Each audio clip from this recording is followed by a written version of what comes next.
Hello everyone, welcome back. So I'm currently watching Taylor Bros and I really want to talk about the first love of the female lead, Rosie, and we'll get into it. So his nickname that I'm going to nickname for him is ZGD and I'll be using that throughout the entire video.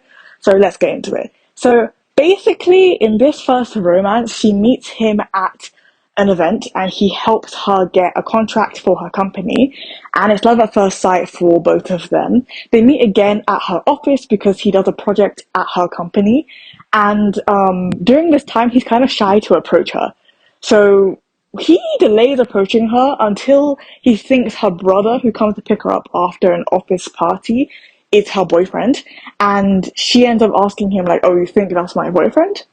And he says, yes. And then she's like, no, he isn't. He's my brother.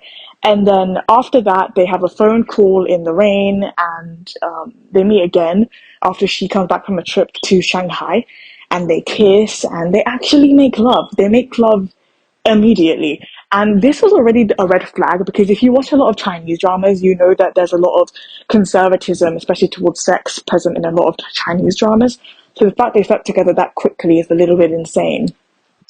So they sleep together, and then the next day they go out for dinner, and she sees his parents, and his parents are divorced, and they have a really messy marriage, and his mum is like looking at Rosie and is like, ugh, and he calls Rosie his colleague, and Rosie's like, we just slept together, and like, haven't we just made our relationship official? Like, why are you calling me colleague? She gets pissed, and then his resort consistently throughout the show when she gets angry is physical touch, is sex. Like, that is all he knows how to do.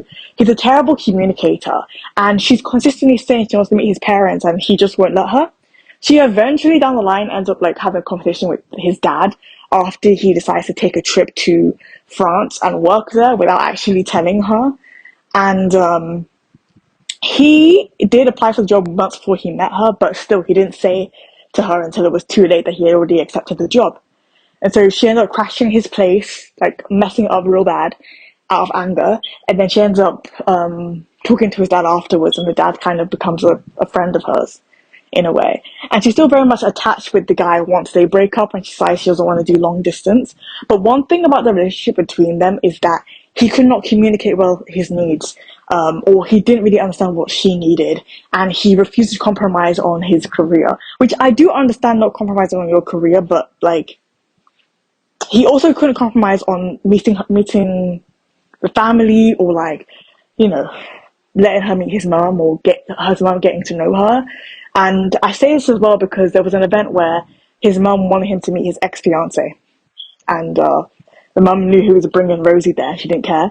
And it's just like a shame. Like, he doesn't know how to read a room really well and figure out what's actually happening in front of him. And it translates to poor communication, and it's really because of trauma.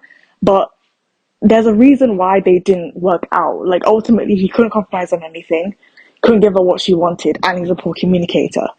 And it also stretches back to when they first met. There was a woman that really liked him, and he did not shut her down quick enough. What he ended up doing is calling Rosie his girlfriend in front of that woman, so the woman could just shut up. The way he goes about things is very closed off. It's very shut up and kiss me, rather than talking about problems, which is why they flop so hard. But yeah, I just wanted to talk about their first relationship. Let me know what you thought about the couple in the comments below. And if you like my videos, please like and subscribe. Thank you so much for watching. Bye.